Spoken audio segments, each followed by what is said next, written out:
রাজনীতিবিদরাই দেশের নেতৃত্ব দেবেন, মার্কিন বিনিয়োগকারীদের ডক্টর ইউনূস। টেকসই অর্থনীতি অর্জনে বিশ্ব নেতাদের ভূমিকা নেওয়ার আহ্বান।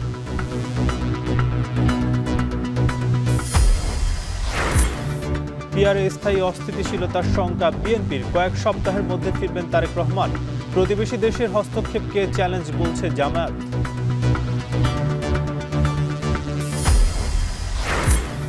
শাপলা সহ নিবন্ধন বিষয়ে এনসিপির আক্রমণাত্মক মন্তব্যে শঙ্কিত না ইসি, বললেন সিইসি। প্রতীক ইস্যু পরবর্তী কমিশন সভায় নিষ্পত্তি। 1 নভেম্বর থেকে সেন্ট মার্টিনে পর্যটন শুরু, রেজিস্ট্রেশন করে প্রতিদিন যেতে পারবে 2000, রাতে থাকা যাবে জানুয়ারি ফেব্রুয়ারিতে। এবং দুর্গাপূজা ঘিরে শেষ মুহূর্তের প্রস্তুতি, রোববার ষষ্ঠী। বিশৃঙ্খলা হলে সর্বোচ্চ ম্যাজিস্ট্রেসি ক্ষমতা প্রয়োগ করবে সেনাবাহিনী। পূজাকে কেন্দ্র করে যদি কোনো স্বার্থান্বেষী মহল কোনো ধরনের সিচুয়েশন ক্রিয়েট করার চেষ্টা করে, আমাদের বাংলাদেশ সেনাবাহিনীর উপরে যে ম্যাজিস্ট্রেসি ক্ষমতা আমাদেরকে দেওয়া হয়েছে তার পূর্ণ প্রয়োগ করে এটাকে আমরা দমন করব।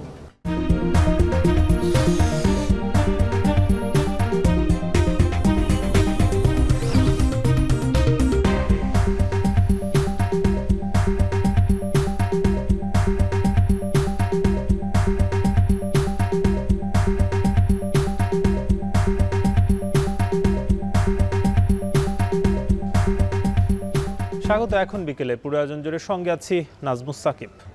শুরুতেই জাতিসংঘের সাধারণ পরিষদের খবর। রাজনীতিবিদরাই আগামীর বাংলাদেশকে নেতৃত্ব দেবেন বলে মার্কিন বিনিয়োগকারীদের জানালেন প্রধান উপদেষ্টা।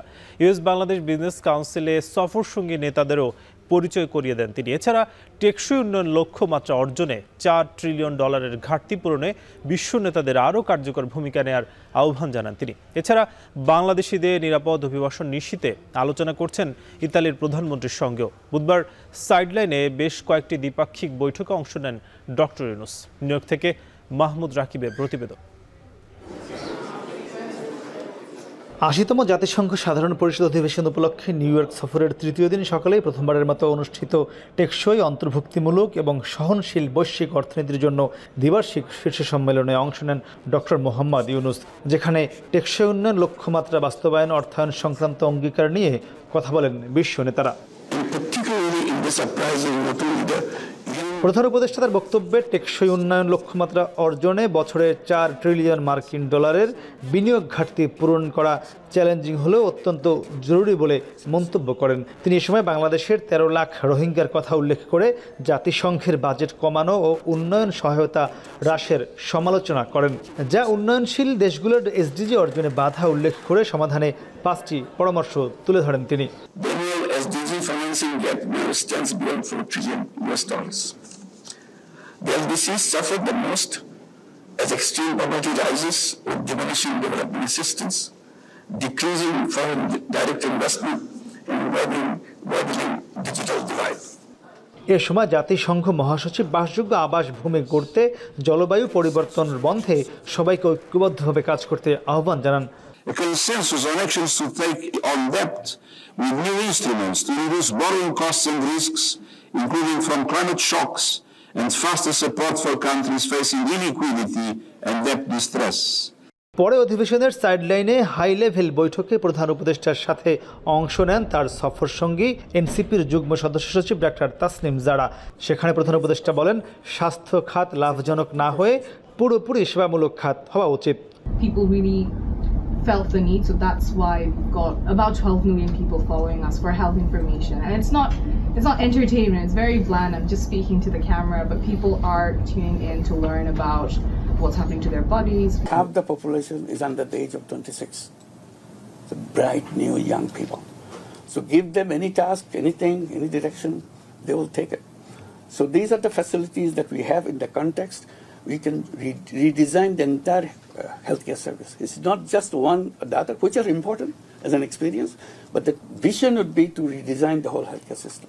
এদিন প্রধান উপদেষ্টা ডক্টর মোহাম্মদ ইউনূসের সাথে নিউ ইয়র্কে বৈঠক করেছেন পাকিস্তানের প্রধানমন্ত্রী শেহবাজ শরীফ। এ সময় ডক্টর ইউনূসকে পাকিস্তান সফরের আমন্ত্রণ জানান তিনি। আর ইতালির প্রধানমন্ত্রী নিজ থেকেই আগামী ডিসেম্বরে বাংলাদেশ সফরের আগ্রহ প্রকাশ করেন ডক্টর মোহাম্মদ ইউনূসের কাছে। 4 জন ওয়ার্ল্ড লিডারের সাথে উনি 1-to-1 মিটিং করেছেন। প্রথমে হচ্ছে যে ওনার সাথে ফিনিশ ফিনল্যান্ডের প্রেসিডেন্ট আলেকজান্ডার স্টাবের সাথে ওনার মিটিং হয়েছে। তারপরে ইতালিয়ান প্রাইম মিনিস্টার জর্জিয়া মিলোনির সাথে মিটিং হয়েছে। তারপরে পাকিস্তানের প্রাইম মিনিস্টার শাহবাজ শরীফের সাথে মিটিং হয়েছে। এদিন ইউএস বাংলাদেশ বিজনেস কাউন্সিলের উদ্যোগে যুক্তরাষ্ট্রের শীর্ষ ব্যবসায়ীদের সাথে বিএনপি মহাসচিব মির্জা ফখরুল ইসলাম আলমগীর, জামায়াতের নায়েবে আমির ডক্টর আবদুল্লাহ মোহাম্মদ তাহের ও এনসিপি সদস্য সচিব আখতার হোসেন সহ সফর সঙ্গী 6 রাজনীতিবিদকে সাথে নিয়ে বৈঠক করেন প্রধান উপদেষ্টা ডক্টর মোহাম্মদ ইউনূস, যেখানে বাংলাদেশে বিনিয়োগে ব্যবসায়ীদের আমন্ত্রণ জানান তারা। বাংলাদেশের থেকে যে 6 জন যে পলিটিক্যাল লিডার এসছেন প্রফেসর ইউনূসের ইনভাইটেশনে, তারা 6 জনই উপস্থিত ছিলেন এবং তাদের সাথে প্রফেসর ইউনূস ইন্ট্রোডিউস করে দিয়েছেন যে সামনে যখন ফেব্রুয়ারির প্রথমার্ধের পরে যখন ডেমোক্রেটিক ট্রানজিশন হবে, তখন তো পলিটিক্যাল পার্টিগুলোই বাংলাদেশকে তারা গভর্ন করবেন। তো তাদের সাথে একটা এই বিজনেস কমিউনিটির, ইউএসের বিজনেস কমিউনিটির যাতে আরও জানাশোনা হয় সে বিষয়ে উনি আরও ইন্ট্রোডিউস করিয়ে দিয়েছেন এবং তারা আমার জানা মতে যে ওদের নিজেরাও অনেক মিটিং করেছেন তাদের সাথে। প্রধান উপদেষ্টার সব বৈঠকেই অর্থনৈতিক সমস্যার সমাধান, টেকসই উন্নয়ন লক্ষ্যমাত্রা ও রোহিঙ্গা সমস্যার পাশাপাশি গুরুত্ব পেয়েছে আগামী ত্রয়োদশ জাতীয় সংসদ নির্বাচন প্রসঙ্গ।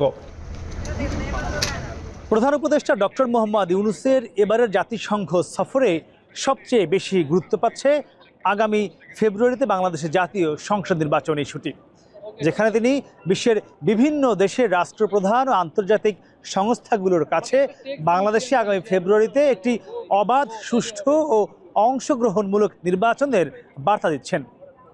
একই সঙ্গে আগামী 26শে সেপ্টেম্বর তিনি বিশ্ব নেতাদের উদ্দেশ্যে যে ভাষণ দিবেন, সেখানে তার সরকারের গত 14 মাসের বিভিন্ন নেয়া উদ্যোগ ও অর্জনের পাশাপাশি আগামী জাতীয় সংসদ নির্বাচনের বিষয়টি সবচেয়ে বেশি গুরুত্ব পায় বলে নিশ্চিত হওয়া গেছে। মাহমুদ রাকিব, এখন জাতিসংঘ সদর দপ্তর, নিউ ইয়র্ক। পিআর মানেই স্থায়ী অস্থিতিশীলতা, এর মাধ্যমে দলীয় স্বৈরতন্ত্র প্রতিষ্ঠিত হবে বলে মন্তব্য করেছেন বিএনপির স্থায়ী কমিটির সদস্য সালাউদ্দিন আহমেদ। দুপুরে সুপ্রিম কোর্ট আইনজীবী সমিতি অডিটোরিয়ামে এক সেমিনারে কথা বলেন তিনি। এদিকে কয়েক সপ্তাহের মধ্যেই তারেক রহমান দেশে ফিরবেন বলে জানিয়েছেন বিএনপির স্থায়ী কমিটির সদস্য ডক্টর AZM জাহিদ হোসেন। বিস্তারিত প্রতিবেদনে।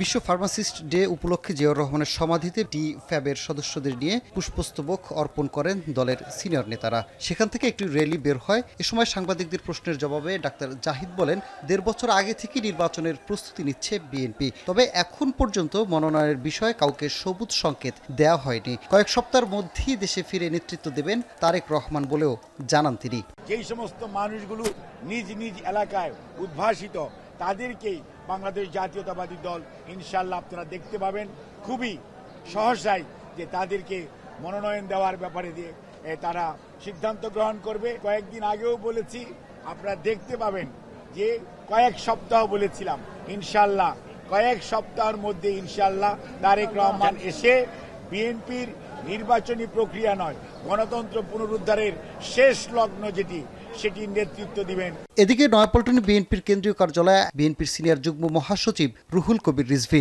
সাংবাদিকদের সঙ্গে আলাপকালে তিনি উদ্বেগ প্রকাশ করে বলেন, ফ্যাসিস্ট আওয়ামী লীগের পুনর্বাসন হলে দেশে ভয়াবহ পরিণতি হবে। আওয়ামী লীগ পুনর্বাসনে জামায়াত ইসলামীর ইন্ধন দেখছেন বলেও মন্তব্য করেন বিএনপির সিনিয়র যুগ্ম মহাসচিব রুহুল কবির রিজভী। আওয়ামী লীগকে সন্তুষ্ট করার জন্য তারা এদেশে রাজনীতি করার সুযোগ পেয়েছেন শহীদ জিয়ার, তাদের শহীদ জিয়ার কাছ থেকে তারা সুযোগ পেয়েছে, তাদের নিষিদ্ধ দল ছিল। বিএনপির স্থায়ী কমিটির সদস্য সালাউদ্দিন আহমেদ বলেন, পিআর পদ্ধতিতে নির্বাচন হলে দেশ স্থায়ী অস্থিতিশীল পরিস্থিতির দিকে যাবে। বাংলাদেশে সবসময় যেন অস্থিতিশীল পরিস্থিতি থাকে এবং সরকার ব্যবস্থায় স্থিতিশীলতা না আসে এবং কখনো বাই মেজরিটি কোনো পার্টি ইলেকশন না, সরকার গঠন না করতে পারে, তাতে কাদের লাভ? লাভ হলো বাংলাদেশে সবসময় অস্থিতিশীল পরিস্থিতি থাকলে যারা লাভজনক পর্যায়ে থাকবে তাদের লাভ। তার মানে আমাদের পার্শ্ববর্তী কিছু দেশ আছে যারা বাংলাদেশের স্থিতিশীলতা চায় না। যেসব পার্শ্ববর্তী দেশ বাংলাদেশের রাজনৈতিক স্থিতিশীলতা চায় না, তারাই দুর্বল সরকার চায় বলেও মন্তব্য করেন তিনি। সানিম মৃধা, এখন, ঢাকা। প্রতিবেশী দেশের রাজনৈতিক হস্তক্ষেপকে বাংলাদেশের জন্য বড় চ্যালেঞ্জ হিসেবে দেখছে জামায়াত ইসলামী। আগামী নির্বাচন নিয়ে চীনের প্রতিনিধি দলের এক প্রশ্নের জবাবে এমন মন্তব্য করেছেন দলটির আমির ডক্টর শফিকুর রহমান। বৃহস্পতিবার Chinese People's Institute for Foreign অ্যাফেয়ার্সের ভাইস প্রেসিডেন্ট ঝো পিয়ংজিয়ান সহ উচ্চ পর্যায়ের এক প্রতিনিধি দল জামায়াতের আমির ডক্টর শফিকুর রহমানের সঙ্গে সৌজন্য সাক্ষাৎ করেন। এরপর দলটির কেন্দ্রীয় কার্যালয়ে ব্রিফিংয়ে সেক্রেটারি জেনারেল মিয়া গোলাম পরোয়ার জানান, বাংলাদেশের সকল প্রতিনিধির সঙ্গে সুসম্পর্ক রেখে চলতে চায় চীন। আমির চীনের প্রতিনিধি দলকে জানিয়েছেন জামায়াত নির্বাচনমুখী দল, নির্বাচনের প্রস্তুতি গ্রহণ করছেন তারা।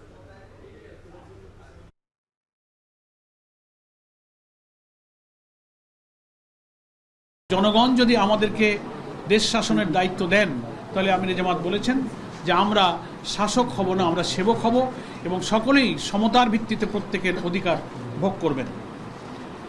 এবং আমাদের দেশটা বিপুল জনসংখ্যা বেষ্টিত দেশ, এখানকার উন্নয়নের জন্য চায়নার জন্য এক্সপোর্ট প্রসেসিং জোন ইপিজেড সহ নানান অর্থনৈতিক উন্নয়ন এবং বিনিয়োগের পরিবেশ আমরা তৈরি করছি এবং আমাদের সামনে সেই সম্ভাবনা আছে।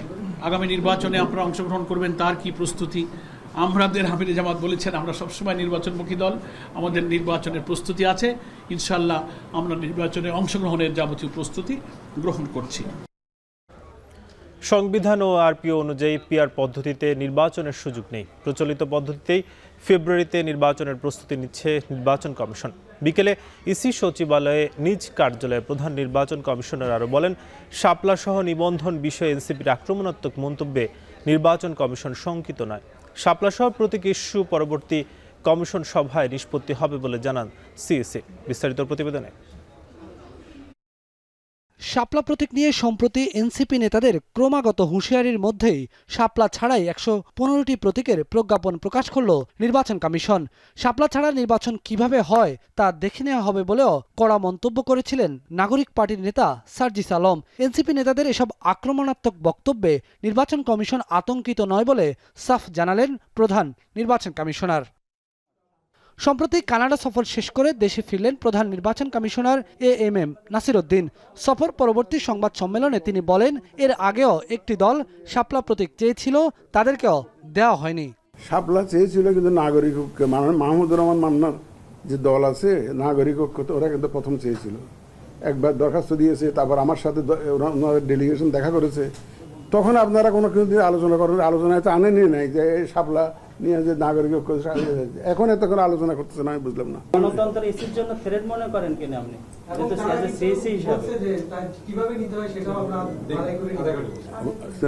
রাজনীতিবিদরা অনেক কথা বলেন, এটা ওনাদের বলার অধিকার আছে, বলতে পারেন। আমরা তো আর সেই রকম ভাবে জবাব দিতে পারবো না, আমরা শুনতে পারবো। বিকেলে ইসি সচিবালয়ে নিজ কার্যালয়ে সিইসি সাংবাদিকদের বলেন, প্রবাসীদের ভোটিং কার্যক্রমে নানা ধরনের ঘাটতি রয়েছে। যেসব বিষয়ে প্রবাসী ভোটারদের অনাস্থা ছিল তা শীঘ্রই সমাধান করা হবে। নেওয়া হবে আইটির সহায়তায় পোস্টাল ব্যালটের ভোট। টরন্টোতে দেখেছি, অটোয়াতে গেছি, অটোয়াতে দেখলাম যে ওখানে অত্যন্ত আগ্রহী। ওনারা বলেন যে আমরা রিমিটেন্স পাঠাই, আমরা গত আন্দোলনে অ্যাক্টিভলি পার্টিসিপেট করেছি, তো আমাদের তো ভোট দেওয়ার একটা অধিকার আছে। আমি বললাম যে আমরা সেটা রিকগনাইজ করি বলেই আপনাদের যে এই ভোটের প্রবাসীদের ভোটের জন্য আমরা এত ইনিশিয়েটিভটা নিয়েছি। নির্বাচন আয়োজনের সর্বশক্তি নিয়োগ করবে কমিশন। এক্ষেত্রে খেলোয়াড়দের ফাউল করা থেকে বিরত থাকার আহ্বান জানান সিইসি। ফেব্রুয়ারি মাসে প্রথমার্ধে নির্বাচন করার জন্য যা যা প্রস্তুতি নেওয়া দরকার আমরা জোরে জোরে নিচ্ছি। সব খেলোয়াড়রা যদি ফাউল করার নিয়তে মাঠে নামে, তাহলে রেফারির পক্ষে তো এই ম্যাচ পণ্ড হওয়া থেকে রক্ষা করা সম্ভব না। পিআরটা তো আরপিওতে তো নাই, আমার সামনে তো আরপিও। আমি তো আমাকে যদি আরপিওটা বদলাইয়া যদি এটা অন্য একটা দিয়ে দেয়, তাহলে এটা আইন না বদলাইলে তো পারি না আমি। সিইসি জানান, ঐকমত্য কমিশনের মেয়াদ বাড়ার কারণে এখনই রাজনৈতিক সংলাপে বসবে না নির্বাচন কমিশন। তবে ২৮ অক্টোবর থেকে শুরু হবে শিক্ষাবিদ সহ অন্যান্য অংশীজনদের সাথে সংলাপ। বেলায়েত হুসাইন, এখন, ঢাকা। সোমবার নিউ ইয়র্কে বিমানবন্দরে হামলার ঘটনায় হামলাকারীদের বিরুদ্ধে স্থানীয় থানায় মামলা করেছেন এনসিপির সদস্য সচিব আখতার হোসেন। নিউ ইয়র্ক পুলিশের পরামর্শে মামলা করেন তিনি। নিউ ইয়র্ক সময় রাত 1টা এবং বাংলাদেশ সময় বৃহস্পতিবার সকাল 11টায় এয়ারপোর্টের পাশে পোর্ট অথরিটি পুলিশ ডিপার্টমেন্ট থানায় মামলা করেন। মামলায় 2 জনের নাম উল্লেখ করে 15 থেকে 20 জন অজ্ঞাতনামা আসামি উল্লেখ করা হয়।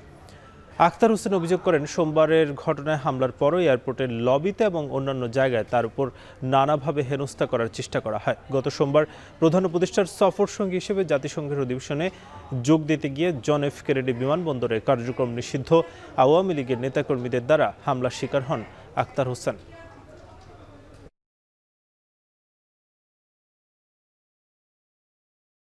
এয়ারপোর্টের হামলার পরে আজ সন্ধ্যাবেলা আওয়ামী সন্ত্রাসীরা আবার হোটেল লবিতে এসেছিল হামলা করার উদ্দেশ্যে, এবং সে সময় যুক্তরাষ্ট্রে অবস্থানরত এনসিপির সদস্যরা এবং আবার শুভাকাঙ্ক্ষীরা তারা তাদেরকে প্রতিহত করেন এবং পুলিশের সঙ্গে যোগাযোগ করেন। যারা সেই দিন আমাদের উপরে হামলা করেছিল এবং হত্যার চেষ্টা করেছিল, ডেথ থ্রেট দিয়েছিল, তাদের ব্যাপারে আমরা এখানে মামলা দায়ের করেছি এবং একই সাথে ইউএস পুলিশকে আমরা এই বিষয়টা অবহিত করেছি যে যারা এই ঘটনাগুলো যুক্তরাষ্ট্রে ঘটাচ্ছেন তারা বাংলাদেশে নিষিদ্ধ এমন একটি সংগঠনের সঙ্গে জড়িত, যারা গত বছর বাংলাদেশে গণহত্যা চালিয়েছেন। জুলাই আন্দোলনে মানবতা বিরোধী অপরাধের মামলায় হাসানুল হক ইনুর বিরুদ্ধে 8টি আনুষ্ঠানিক অভিযোগপত্র আমলে নিয়েছেন আন্তর্জাতিক অপরাধ ট্রাইব্যুনাল। সেই সাথে হাসানুল হক ইনুকে ট্রাইব্যুনালে হাজির হতে নির্দেশ দেওয়া হয়েছে। অভিযোগে বলা হয়, গণভবনে বৈঠক করে ছাত্র জনতাকে হত্যার নির্দেশ এবং জঙ্গি ট্যাগ দিয়ে উস্কানিমূলক বক্তব্য দিয়েছিলেন তিনি। রাব্বি হোসেনের প্রতিবেদন। বিগত 15 বছরে আওয়ামী লীগ সরকারের নীতিগত সব সিদ্ধান্তে ভূমিকা ছিল 14 দলীয় জোটের অন্যতম শরিক দল জাসদ নেতা হাসানুল হক ইনুর। সবশেষ জুলাই আন্দোলনের সময় গণভবনে শেখ হাসিনার সঙ্গে বৈঠক করে আন্দোলন দমনের সিদ্ধান্তে ভূমিকা রাখেন তিনি। বৃহস্পতিবার সকালে জাসদ নেতা হাসানুল হক ইনুর বিরুদ্ধে মানবতা বিরোধী অপরাধের মামলায় পৃথক 8টি অভিযোগ দাখিল করে ট্রাইব্যুনালের প্রসিকিউশন। অভিযোগগুলোতে বলা হয়, গণভবনে বৈঠক করে আন্দোলন দমনে আইন শৃঙ্খলা বাহিনীকে সরাসরি গুলির নির্দেশ, ছাত্র জনতাকে জঙ্গি ট্যাগ দিয়ে হত্যা ও গণমাধ্যমে উস্কানিমূলক বক্তব্য দিয়েছিল জাসদ নেতা হাসানুল হক ইনু। প্রসিকিউশনের পক্ষ থেকে তার বিরুদ্ধে 8টি অভিযোগ আনা হয়েছে। এই ফরমাল চার্জ 39 পৃষ্ঠা সম্বলিত। এখানে মোট 4টি ভলিউমে 1679 পৃষ্ঠার ডকুমেন্টারি এভিডেন্স আমরা দাখিল করেছি। 20 জন সাক্ষীর তালিকা আমরা দিয়েছি। অডিও ডকুমেন্টারি 3টি এবং ভিডিও ডকুমেন্ট 6টি। আন্দোলন দমনে ইনুর সঙ্গে শেখ হাসিনার 3টি ফোনালাপ ট্রাইব্যুনালে শোনানো হয়। পরে তার বিরুদ্ধে আনুষ্ঠানিক অভিযোগ আমলে নেয় আন্তর্জাতিক অপরাধ ট্রাইব্যুনাল 2। পাশাপাশি 29 সেপ্টেম্বর তাকে হাজির করার নির্দেশ দেওয়া হয়। আমাদের ফরমাল চার্জ সংশ্লিষ্ট ডকুমেন্ট বিবেচনা করে আসামি হাসানুল হক ইনুর বিরুদ্ধে 8টি চার্জের অভিযোগ আমলে নিয়েছেন এবং আগামী 29 তারিখ প্রোডাকশন ওয়ারেন্ট, যেহেতু সে অন্য একটা মামলায় আটক আছে, তাকে অনারেবল ট্রাইব্যুনাল 2-এ হাজির করার নির্দেশ দিয়েছে। এদিকে ট্রাইব্যুনাল 1-এ চানখারপুলে 6 জনকে হত্যায় 8ম দিনের সাক্ষ্য গ্রহণ শেষ হয়েছে। রাব্বি হোসেন, এখন, ঢাকা।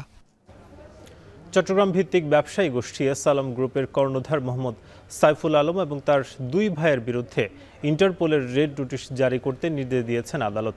বৃহস্পতিবার দুদকের আবেদনের পরিপ্রেক্ষিতে ঢাকা মহানগর দায়রা জজ আদালতের বিচারক সাব্বির ফয়েজে আদেশ দেন। আবেদনে বলা হয়, দুর্নীতি, অর্থ আত্মসাৎ, মানি লন্ডারিংয়ের বেশ কয়েকটি অভিযোগে তাদের বিরুদ্ধে দুদকের তদন্ত চলছে। ইতিমধ্যে তারা দেশ ত্যাগ করেছেন, তাই তাদের গ্রেপ্তার করতে ইন্টারপোলের মাধ্যমে রেড নোটিশ জারির নির্দেশনা প্রয়োজন।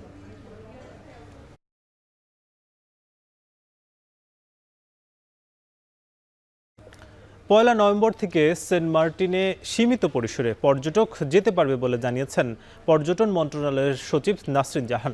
দুপুরে সচিবালয়ে বেসামরিক বিমান এবং পরিবহন, পর্যটন এবং মন্ত্রণালয়ের সম্মেলন কক্ষে এ কথা বলেন তিনি। প্রতিদিন 2000 পর্যটকরা অনলাইন রেজিস্ট্রেশনের মাধ্যমে সেন্ট মার্টিনে যাওয়ার অনুমতি দেওয়া হবে। নভেম্বর এবং ডিসেম্বরে শুধু দিনে অবস্থান করতে পারবে পর্যটকরা। পরবর্তীতে জানুয়ারি এবং ফেব্রুয়ারিতে রাতেও দ্বীপটিকে অবস্থান করা যাবে। পরিবেশ রক্ষার নীতিমালা প্রণয়ন করা হচ্ছে জানিয়ে তিনি বলেন, পর্যটকরা আচরণবিধি অভ্যস্ত হলে ভবিষ্যতে আরও বেশি পর্যটক যেতে পারবেন।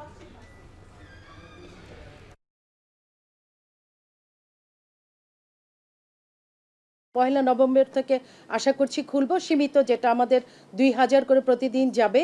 এবং এই বিষয়ে একটা সফটওয়্যার আমরা অলরেডি তৈরি করেছি। এই সফটওয়্যার এখন ইন্টিগ্রেশন করে জাহাজ শিল্পের সাথে ইন্টিগ্রেশনের কাজটা চলমান আছে। আশা করি আমরা নির্দিষ্ট সময় এটা ওপেন করতে পারবো, যেটা নভেম্বরের 1 তারিখ থেকে শুরু হবে। প্রথমে ডে ট্যুরটা শুরু হবে, তারপরে শেষের 2 মাস থাকতে পারবে রাতে, তবে সংখ্যাটা 2000ই হবে। এবছর সম্ভবত আমরা ফেব্রুয়ারি পর্যন্ত কন্টিনিউ করব। আর কদিন পরেই শুরু হচ্ছে শারদীয় দুর্গোৎসব, চলছে শেষ মুহূর্তের প্রস্তুতি। এর মধ্যে নানা রঙে বর্ণিল হয়ে উঠছে মন্দির মণ্ডপ। এ নিয়ে আরও খবর জানাতে বরিশাল থেকে যুক্ত হচ্ছেন অমিত হাসান। অমিত, জানাবেন যে মন্দির মণ্ডপে পূজার প্রস্তুতি কেমন দেখছেন, জানাবেন।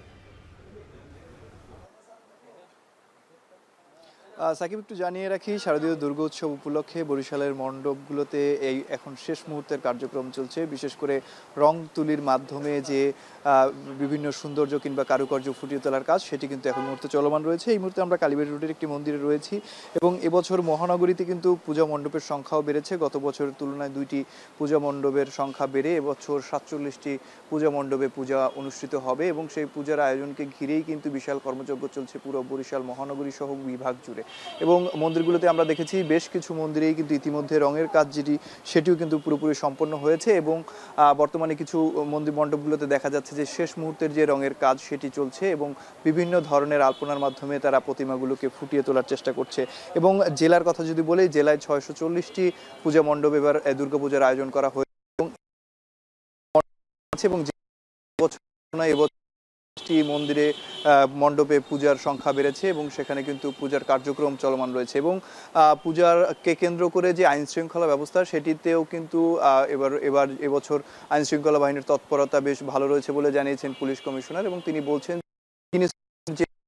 বাহিনীর তদারকি কিংবা তৎপরতা সেটি থাকবে এবং তারা ইতিমধ্যে কাজ শুরু করেছে এবং 27 তারিখ থেকে টানা কিন্তু সারাদিন ব্যাপী তাদের যে কার্যক্রম সেটি থাকবে, টহল থাকবে, যাতে কোনো ধরনের অপ্রীতিকর ঘটনা এই পুজোকে ঘিরে না ঘটে সেই ব্যবস্থায় তারা কিন্তু যথাযথ ব্যবস্থা নিচ্ছেন। এবং আরেকটু জানিয়ে রাখি যে এর মধ্যে কিন্তু বরিশালের বিভিন্ন জায়গায় আমরা দেখেছি যে সড়কে আলোকসজ্জা এবং মন্দিরগুলোতেও আলোকসজ্জা করা হয়েছে যাতে সুবর্ণিলভাবে তারা এই উৎসবটি পালন করতে পারে। সেই অনুসারে কিন্তু তারা সব ধরনের প্রস্তুতি ইতিমধ্যে নিয়েছেন এবং যারা পূজা উদযাপন কমিটির সদস্যরা রয়েছেন তারা বলছেন যে এবছর সুন্দরভাবে সুষ্ঠুভাবে তাদের যে সবচেয়ে বড় উৎসব দুর্গাপূজা সেটিকে সুন্দরভাবে করতে তারা সব ধরনের পরিকল্পনা হাতে নিয়েছেন, সব ধরনের ব্যবস্থা গ্রহণ করেছেন এবং ইতিমধ্যে তারা কিন্তু যে তাদের যে সিসি ক্যামেরার একটি আয়তাভুক্ত করা হয় মন্দিরগুলো সেগুলো কিন্তু ইতিমধ্যে করা হয়েছে এবং সকল ধরনের পূজার যে প্রস্তুতি সেটি সম্পন্ন হয়েছে। তারা বলছেন যে গত বছরের থেকেও এবছর জমকালো আয়োজনে তারা দুর্গা উৎসব কিংবা দুর্গা পূজা অনুষ্ঠিত করতে পারবেন এবং সে লক্ষ্যেই কিন্তু মণ্ডপগুলোতে সাজ সাজ রব বইছে এবং আলোকসজ্জার মাধ্যমে পুরো বরিশাল নগরী কিন্তু এখন উজ্জ্বল হয়ে উঠেছে এবং তারা বলছেন যে এবারের পুজো সারা দেশের মঙ্গল কামনায় তারা এই পুজো পালন করছেন এবং এই পুজোকে ঘিরে তাদের মধ্যে কিন্তু একটি আলাদা আনন্দ কিংবা উল্লাস সেটি কাজ করছে। তো বরিশাল থেকে এই ছিল দুর্গাপূজার প্রস্তুতির সর্বশেষ আমার কাছে। সাকিব, পূজার আয়োজন নিয়ে বরিশাল থেকে যুক্ত ছিলেন অমিত হাসান। দুর্গাপূজায় অপ্রীতিকর পরিস্থিতি তৈরির চেষ্টা হলে সেনাবাহিনীর সর্বোচ্চ ম্যাজিস্ট্রেসি ক্ষমতা প্রয়োগ করে তা দমন করবে। অপরাধীরা যে দল বা গোষ্ঠীরই হোক না কেন কোনো ছাড় দেওয়া হবে না। সকালে সমন্বয় সভায় কথা বলেন 15 ইস্ট বেঙ্গলের অধিনায়ক লেফটেন্যান্ট কর্নেল কামরুল হাসান।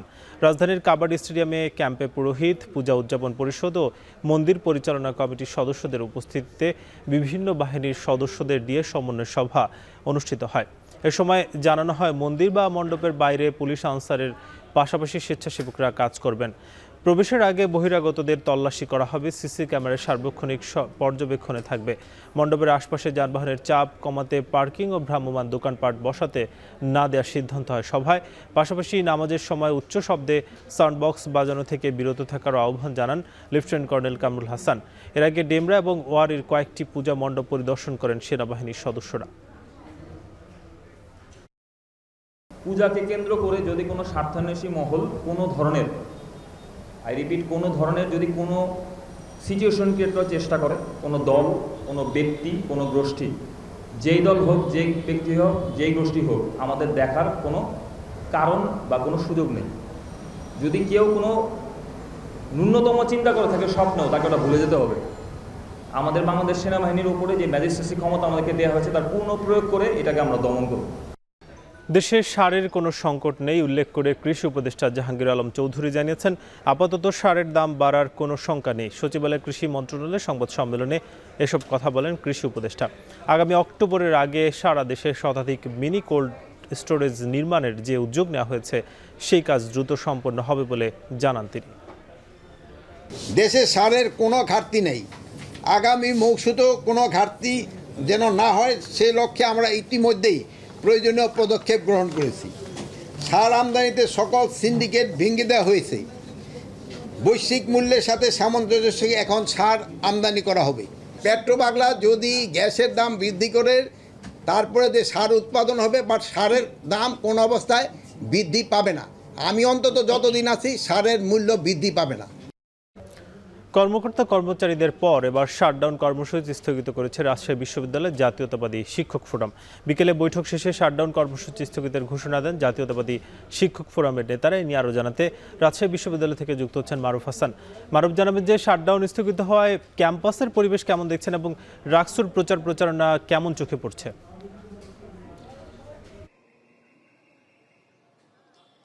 সাকিব, দীর্ঘ সময় ধরে রাজশাহী বিশ্ববিদ্যালয় প্রশাসনের সঙ্গে বিশ্ববিদ্যালয়ের জাতীয়তাবাদী শিক্ষক ফোরামের যেসব সদস্য আছেন, যেসব শিক্ষক আছেন তাদের নিয়ে বৈঠক চলছিল। বৈঠক শেষে এখানে তারা আনুষ্ঠানিকভাবে সাংবাদিকদের সঙ্গে কথা না বলে পরবর্তীতে তারা নিজেরাই আলোচনায় বসেন এবং আলোচনা শেষে কিছুক্ষণ আগেই তারা কিন্তু আমাদের আনুষ্ঠানিকভাবে জানিয়ে দিয়েছেন যে তাদের যে চলমান শাটডাউন কর্মসূচি সেটি তারা আপাতত প্রত্যাহার করে নিচ্ছেন এবং বিশ্ববিদ্যালয়ের সার্বিক পরিস্থিতি সচল রাখার জন্য এবং রাকসুর যে নির্বাচনের তারিখক্ষণ নির্ধারণ করা হয়েছে 16ই অক্টোবর, সেটি যাতে সেই সময়ের মধ্যে হয়ে যায় সেটিও কিন্তু তারা বলছেন। সব মিলিয়ে বিশ্ববিদ্যালয়ের সার্বিক পরিস্থিতি এখন পর্যন্ত স্বাভাবিক আছে। বিশ্ববিদ্যালয়ের গতকালে আমরা দেখেছি যে কর্মকর্তা কর্মচারীরা তারাও কিন্তু তাদের 7 কর্মদিবসের জন্য তারা সময় দিয়ে তাদের যে কর্মবিরতি সেটি কিন্তু তারা প্রত্যাহার করে নিয়েছেন। তারপরে আজ জাতীয়তাবাদী শিক্ষক ফোরাম, ইউট্যাব এবং জিয়া পরিষদের যেসব শিক্ষক আছেন তারা আজকে আনুষ্ঠানিকভাবে তারা এই কর্মবিরতি প্রত্যাহার করে নিলেন এবং বিশ্ববিদ্যালয় প্রশাসনের আশ্বাসে তারা মূলত এটি করেছেন। বিশ্ববিদ্যালয় প্রশাসন তাদের বলেছেন যে গত 20 সেপ্টেম্বর শিক্ষক লাঞ্ছনার ঘটনায় যেসব শিক্ষার্থী জড়িত আছে তাদেরকে চিহ্নিত করে দ্রুত সময়ের মধ্যে তাদের বিচার সম্পন্ন করবেন এবং তাদের আইনের আওতায় নিয়ে আসবেন। এই আশ্বাসে কিন্তু তারা আজকে তাদের যে কর্মবিরতি সেটি কিন্তু প্রত্যাহার করে নিয়েছেন। এর পরপরই কিন্তু আমরা দেখতে পেয়েছি যে বিশ্ববিদ্যালয়ের অন্যান্য যেসব জায়গায় জমায়েত শিক্ষার্থীরা তারা বলছেন যে এটি নিঃসন্দেহে একটি ভালো উদ্যোগ শিক্ষকরা গ্রহণ করেছেন। আশা করি যে রাকসু নির্বাচনকে কেন্দ্র করে আর কোনো ধরনের সমস্যা থাকবে না এমনটাও কিন্তু বলছেন। তবে রাকসু নির্বাচনের প্রচারণার যে আমেজ গত কয়েকদিন ধরে ছিল সেটি কিন্তু এই শাটডাউন কর্মসূচির কারণে স্থবির হয়ে পড়েছিল। পরবর্তীতে নতুন যে সময়সীমা নির্ধারণ করে দেওয়া হয়েছে সেটি হয়তো 5 তারিখের পর থেকে আবার নতুনভাবে শিক্ষার্থীরা তাদের প্রচারণা কার্যক্রম চালাবে এবং রাকসু নির্বাচনকে ঘিরে তাদের যে উচ্ছ্বাস সেটি কিন্তু আবার নতুনভাবে দেখা যাবে বলেও অনেক প্রার্থী মন্তব্য করছেন। বিশ্ববিদ্যালয়ের ক্যাম্পাসে আমরা দেখতে পাচ্ছি যে শিক্ষার্থীদের আনাগোনা খুব বেশি নাই, যেহেতু আর কয়েকদিন পরে পূজা, সে পূজার ছুটিতে অনেকে বাসায় চলে যাচ্ছে। পাশাপাশি বিশ্ববিদ্যালয় এমন একটা পরিস্থিতির কারণে অনেকেই বিশ্ববিদ্যালয় থেকে চলে গেছেন। তবে রাকসু নির্বাচন এবং পরবর্তীতে ছুটি শেষে তারা আবার বিশ্ববিদ্যালয়ে আসবে এবং প্রাণচাঞ্চল্য ফিরে পাবে বিশ্ববিদ্যালয়ে। সাকিব, রাজশাহী বিশ্ববিদ্যালয় থেকে এই ছিল আমার কাছে সবশেষ তথ্য। রাজশাহী বিশ্ববিদ্যালয় থেকে যুক্ত ছিলেন মারুফ হাসান। চট্টগ্রাম বিশ্ববিদ্যালয় কেন্দ্রীয় ছাত্র সংসদ নির্বাচনে আজ থেকে প্রচারণা শুরু করেছেন প্রার্থীরা। বিশ্ববিদ্যালয়টির বিভিন্ন অনুষদ এবং ইনস্টিটিউটে প্রচার করেন তারা। সকালে ছাত্রদল মনোনীত প্যানেল সমাজবিজ্ঞান অনুষদ এবং ছাত্র শিবির সমর্থিত প্যানেল ব্যবসায় প্রশাসন অনুষদে প্রচারণা চালায়। এ সময় শিক্ষার্থী বান্ধব বিভিন্ন প্রতিশ্রুতি দেন তারা। একই সঙ্গে নির্বাচনী ইশতেহারে কোনো বিষয়গুলো অন্তর্ভুক্ত করা যায় সেই বিষয়েও মতামত নেন প্রার্থীরা। এর আগে চাকসু নির্বাচনে কেন্দ্রীয় সংসদে 415 জন প্রার্থীর চূড়ান্ত তালিকা প্রকাশ করে কমিশন। এর মধ্যে প্রকাশ করা হয়েছে খসড়া ব্যালট নম্বর। এদিকে দুপুরে সিনেট কক্ষে নির্বাচন আইনশৃঙ্খলা পরিস্থিতি এবং পরিকল্পনা নিয়ে বিভিন্ন বাহিনী ও সংশ্লিষ্টদের সাথে বৈঠক করেছে বিশ্ববিদ্যালয় প্রশাসন।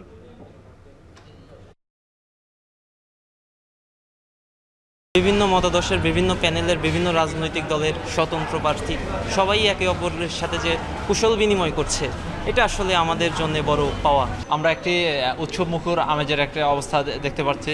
শিক্ষার্থীরা যে তাদের ভোট দিতে খুব আগ্রহী। শিক্ষার্থীরা চাই হচ্ছে এমন একটা প্যানেল এখানে নির্বাচিত হোক যারা শুধুমাত্র দল এবং মতের কারণে কারো প্রতি সহিংস আচরণ করবে না, সবাই শান্তিপূর্ণভাবে বসবাস করবে। ইশতেহারে আমাদের যদি মন মতো বিষয়গুলো থাকে এবং যদি মনে হয় যে বাস্তবসম্মত, এগুলো আপনারা প্রতিশ্রুতি দিবেন এবং বাস্তবায়ন করতে পারবেন।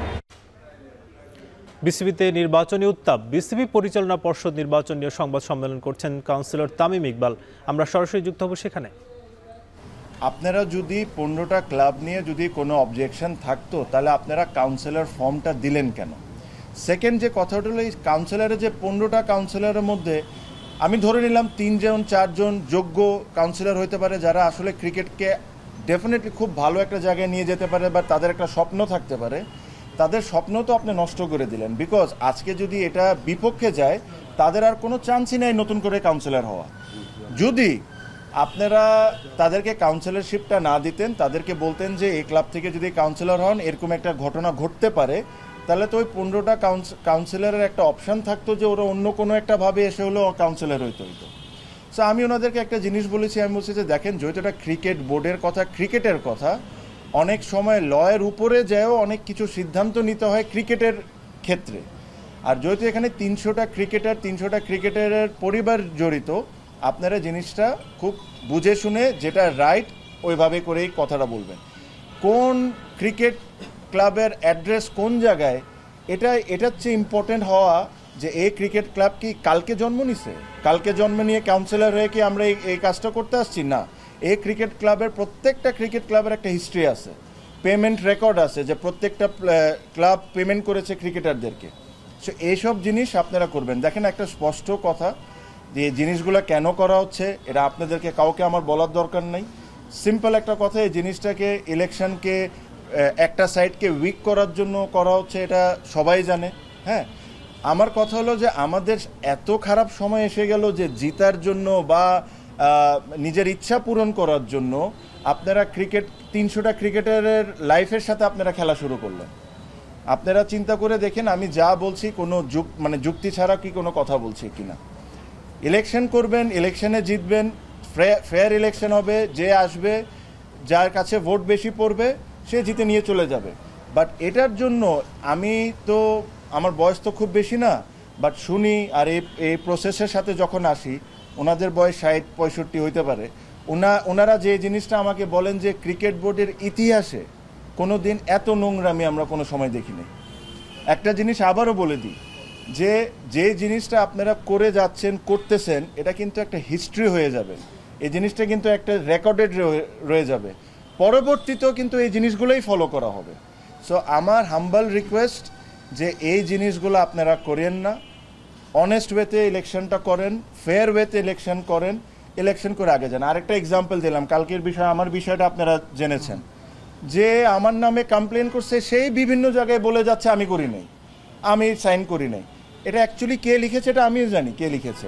আমাকে এসব বলার আগে কিন্তু বলে দেওয়া হচ্ছে যে এরকম করা হবে তোমার এগেনস্টে, ঠিক আছে? সো আমার কথা হলো যে জিনিসটা আমার বিপক্ষে ওনারা এলিগেশন আনার চেষ্টা করছেন, ওনারা একটা জিনিস ভুলে যাচ্ছেন, এখানে কিন্তু 2টা কথা উল্লেখ করা আছে, অর্গানাইজার বা সাবেক ক্রিকেটার। আমি যে অর্গানাইজার না এটা কেউ প্রমাণ করতে পারবেন? 3টা টিম অন করি, 2টা টিমের কমিটিতে আসি, গেল এক। সেকেন্ড কথা হলো সাবেক ক্রিকেটার।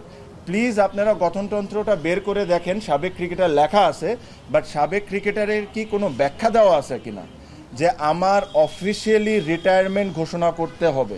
যদি এই কেসই হয়, বিসিবি যে 15 জনের তালিকা দিয়েছেন, মোহাম্মদ আশরাফুল তো রিসেন্টলি ইংল্যান্ডে ক্রিকেট খেলে এসেছেন, আমিনুল ইসলাম বুলবুল ভাই আমাদের প্রেসিডেন্ট, উনিও অফিসিয়ালি কোনো জায়গায় রিটায়ারমেন্ট ঘোষণা করেন নাই। If you want to catch me in that way, then they also get caught. BCB নির্বাচন নিয়ে কথা বলছিলেন তামিম ইকবাল, সরাসরি যুক্ত ছিলাম সেখানে। ভারী বৃষ্টি ও তীব্র ঝড় ব্যাপক ক্ষয়ক্ষতি হয়েছে ব্রাজিল অবস্থিত জাপানি গাড়ি নির্মাতা টয়োটার কারখানা। বন্ধ রয়েছে দুটি কারখানায় উৎপাদন। পোর্তো ফেলিজ অঞ্চলে অবস্থিত গাড়ির ইঞ্জিন তৈরির কারখানা এবং সোরোকাবায় অবস্থিত গাড়ির অ্যাসেম্বল কারখানা দুটি ক্ষতিগ্রস্ত হয়েছে। প্রচণ্ড বাতাসে উড়ে গেছে কারখানার ছাদ, ভেঙে পড়েছে সিলিং। ভারী বৃষ্টিতে নষ্ট হয়ে গেছে বহু যন্ত্রপাতি ও মেশিন।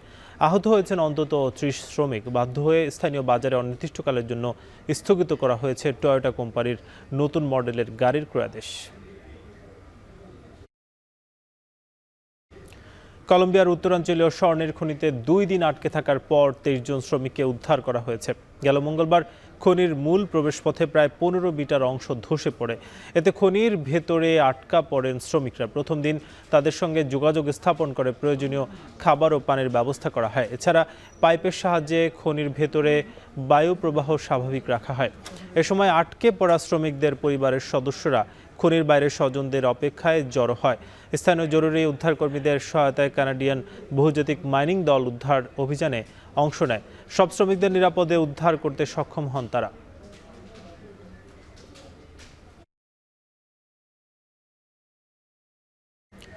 পাকিস্তানের বিপক্ষে ম্যাচ জিততে নিজেদের ব্যাটিংয়েই ফোকাস করবে বাংলাদেশ।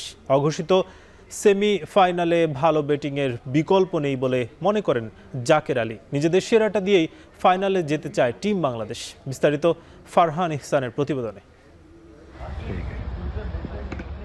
এশিয়া কাপে সুপার ফোরের অঘোষিত সেমিফাইনালের লড়াইয়ে পাকিস্তানের বিপক্ষে মাঠে নামছে বাংলাদেশ। 24 ঘন্টারও কম ব্যবধানে নিজেদের দ্বিতীয় ম্যাচ খেলতে নামছে টাইগাররা। এবার এশিয়া কাপে ভারতের বিপক্ষে হার দিয়ে টুর্নামেন্ট শুরু করলেও দ্বিতীয় গ্রুপ সেরা হিসেবে সুপার ফোরে জায়গা করে নেয় পাকিস্তান। সুপার ফোরে চির প্রতিদ্বন্দ্বী ভারতের কাছে হারলেও শ্রীলঙ্কাকে হারায় তারা। অপরদিকে গ্রুপ পর্বে শ্রীলঙ্কার কাছে হারলেও সুপার ফোরে লঙ্কানদের হারিয়ে পাকিস্তানের সমঅবস্থানে টাইগাররা। বুধবার ভারতের বিপক্ষে সুপার ফোরের ম্যাচে হেরে যাওয়ায় এখন পাকিস্তানের বিপক্ষে ম্যাচটা হয়ে দাঁড়িয়েছে কার্যত সেমিফাইনালে। ম্যাচ জিততে ভালো ব্যাটিংয়ের বিকল্প নেই। পাকিস্তানের বিপক্ষে ব্যাটারদের থেকে রান চান অধিনায়ক জাকের। এই টুর্নামেন্টে আমরা ভালো করেছি, তো আমাদের ব্যাটিংটায় ফোকাস করতে হবে। ম্যাচ জিততে হলে অবশ্যই ব্যাটিং ভালো করতে হবে। তো হোপলেস হওয়ার কিছু নয়। ওদের জন্য যা আমাদের জন্য তা। তো আমরা ওই রকম পারফরমেন্স করার চেষ্টা করব এবং জিতার জন্য নামব। পরিসংখ্যান বিবেচনায় টি-20তে পাকিস্তান এগিয়ে থাকলেও সাম্প্রতিক হিসেবে কিছুটা এগিয়ে টাইগাররা। মুখোমুখি 25 বারের দেখায় পাকিস্তানের জয় 20টিতে আর বাংলাদেশের জয় 5টিতে। সম্প্রতি ঘরের মাঠে পাকিস্তানকে 2-1 ব্যবধানে সিরিজ হারিয়েছে টাইগাররা। লক্ষ্য সেরাটা দিয়েই পাকিস্তানকে হারানো। কে ভালো খেলতেছে কে খারাপ খেলতেছে আসলে এগুলা দেখা উচিতই না। ওদের সম্বন্ধে আমাদের ধারণা আছে, বাট আমাদের বেস্ট ক্রিকেট খেলতে হবে। ম্যাচ জিততে হলে তো আমরা সবগুলা ডিপার্টমেন্টে ওইরকম খেলার চেষ্টা করব। বাংলাদেশ পাকিস্তান দু দলের জন্যই ডু অর ডাই ম্যাচ। এই ম্যাচ দিয়ে দলে ফেরার সম্ভাবনা অধিনায়ক লিটন ও তাসকিনের। জিতলেই ফাইনাল, এমন সমীকরণে বেশ আত্মবিশ্বাসী জাকের আলী। আমরা যখন শ্রীলঙ্কার সাথে হারলাম তখনও আমি বললাম যে আমরা স্টিল চ্যাম্পিয়ন হওয়ার জন্যই আসছি। তো ওদের জন্য যা আমাদের জন্য তা। আমরা ওই রকম ব্রেভনেস নিয়ে খেলবো ইনশাল্লাহ এবং ফাইনালে ওঠার জন্যই, চ্যাম্পিয়ন হওয়ার জন্যই খেলবো। দুবাইয়ে ম্যাচ শুরু হবে বাংলাদেশ সময় রাত 8:30টায়। বাংলাদেশ পাকিস্তান ম্যাচ জয়ী দল হবে 28 সেপ্টেম্বরে ভারতের ফাইনালের সঙ্গী। ফারহান ইহসান এখন বিকেল শেষ করার আগে শিরোনামগুলো আরও একবার। সংবিধান ও আরপিও অনুযায়ী পিআর পদ্ধতিতে নির্বাচনের সুযোগ দেয় বললেন সিইসি। প্রতীক ইস্যুতে ব্যাখ্যা দিতে বাধ্য নয় নির্বাচন কমিশন। পিআরে স্থায়ী অস্থিতিশীলতার শঙ্কা বিএনপির, কয়েক সপ্তাহের মধ্যে ফিরবেন তারেক রহমান। প্রতিবেশী দেশের হস্তক্ষেপকে চ্যালেঞ্জ বলছে জামায়াত।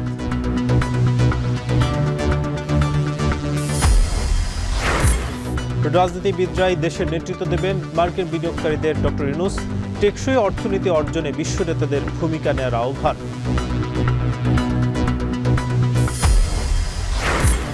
পয়লা নভেম্বর থেকে সেন্ট মার্টিনে পর্যটন শুরু। রেজিস্ট্রেশন করে প্রতিদিন যেতে পারবে 2000, রাতে থাকা যাবে জানুয়ারি ফেব্রুয়ারিতে।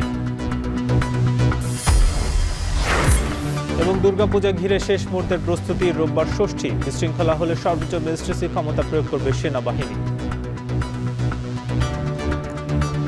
পূজাকে কেন্দ্র করে যদি কোনো স্বার্থান্বেষী মহল কোনো ধরনের সিচুয়েশন ক্রিয়েট করার চেষ্টা করে, আমাদের বাংলাদেশ সেনাবাহিনীর উপরে যে ম্যাজিস্ট্রেসি ক্ষমতা আমাদেরকে দেওয়া হয়েছে তার পূর্ণ প্রয়োগ করে এটাকে আমরা দমন করব। এই ছিল এখন বিকেলের আয়োজন। এখন টেলিভিশন ওয়েবসাইটে দেখুন এখন.tv। এছাড়া ফেসবুকে যুক্ত হতে পারেন facebook.com/tv.এখন।